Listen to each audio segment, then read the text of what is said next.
There's always hope, and I want to instill that in people. We need support groups because families need to know that they're not the only ones going through what they're going through. Mental health today, I wish it wasn't stigmatized, is still stigmatized. Families are still blamed for their children's behaviors.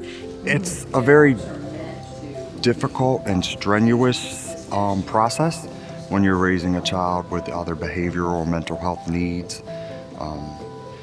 Just to navigate through the system, to find the services and to make sure they meet the needs of your child and your family, to gain your voice, to be able to speak up and say what you want or what you need, or even to be able to figure out exactly what your family or your child may need from the services.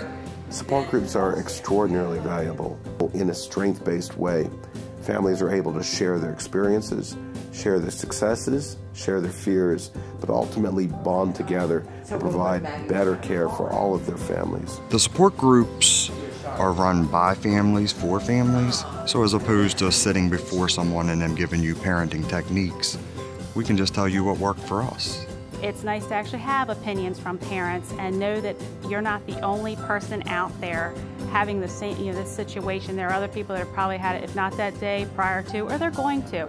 I can't tell you how many people whose children come into a residential facility say, I thought I was the only one. I didn't know there were other families struggling like I was.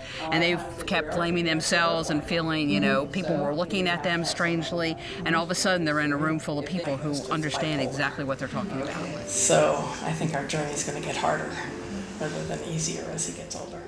The support groups have been really, really good for me. I mean, I've not always been able to come to everyone, but I know that I can come in at any time and I'm welcomed with open arms. What we can do is help parents help their kids.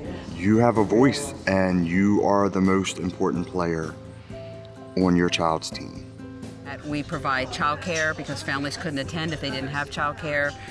We provide food. It's a place they can come and eat because we always start our groups around 6:15 right after work. This is a lifelong process, so families have to be able to know that there's support and that there's help out there and that there's going to be continued support as they're going on the journey raising their children. It's something that I wish I would have had more of with my children through the process, and it's rewarding.